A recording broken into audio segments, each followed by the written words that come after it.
Bonjour, je voulais profiter de ces quelques instants pour vous parler un petit peu hélice, puisque, comme vous le savez, pour propulser un navire, nous avons le choix entre des roues à aubes ou des hélices.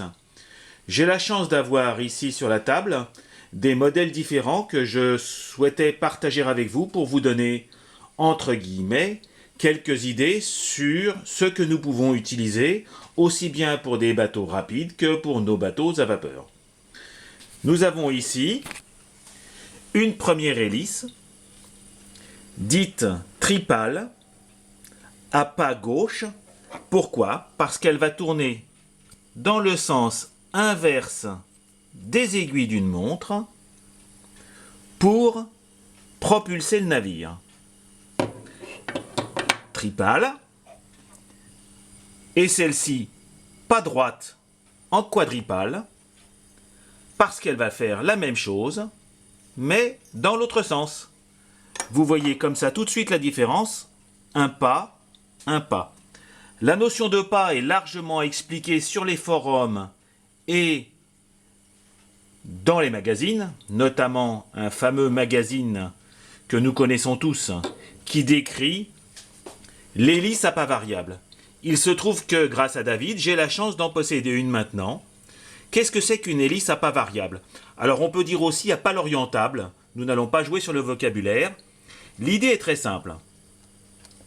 Sur certains moteurs, pour des raisons de pratique et d'économie, il est parfois plus raisonnable de laisser au moteur un régime constant et de permettre au capitaine de choisir la vitesse de son bateau de manière fine en jouant sur le pas de son hélice. C'est pour ça qu'on parle souvent d'hélice à pas variable ou pas l'orientable, parce que pour un régime donné constant, lorsque vous mettez l'hélice au neutre, vous le voyez, il n'y a plus de pas. Alors le pas correspond en gros à la distance parcourue lorsque l'hélice fait un tour théorique. Je vous fais grâce de tout ce qui est frottement, résistance, etc. Mais en tout cas, c'est comme ça qu'on définit une hélice. Une hélice par son diamètre et son pas.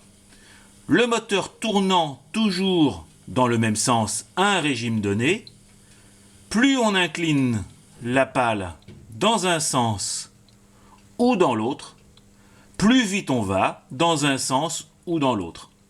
J'ai vu ce genre de montage sur des bateaux de pêche. Je sais qu'il existe aussi sur des remorqueurs. Et je pense que les spécialistes sauront vous trouver d'autres emplois à ce genre d'hélice. À titre de comparaison, les hélices que je vous présente ici sont quand même assez orientées vapeur. Je voulais vous montrer une hélice Tenchock qu'un de mes amis, c'est une 42, qu'un de mes amis offshoreistes utilise en compétition. Lorsque mes hélices tournent à environ, 600 tours, celles de mon ami ici présent peuvent tourner entre 30 et 40 000 tours.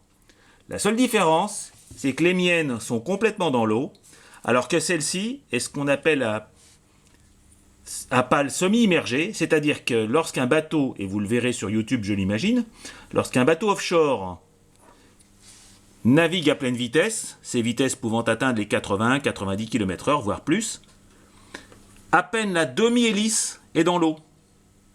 Donc vous imaginez que la puissance est transmise sur ce tout petit bout. Ce qui explique que cette hélice équilibrée ou pas, bon, je ne vais pas en faire un tabac, mais à 40 000 tours, cette hélice est équilibrée, mais alors, de manière exceptionnelle.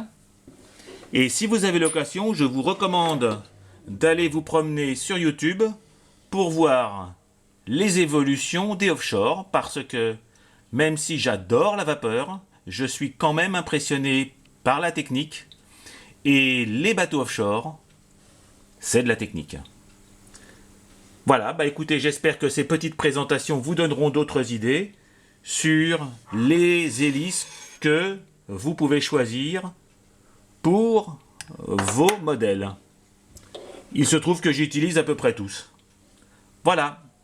Bonne journée. Au revoir les amis.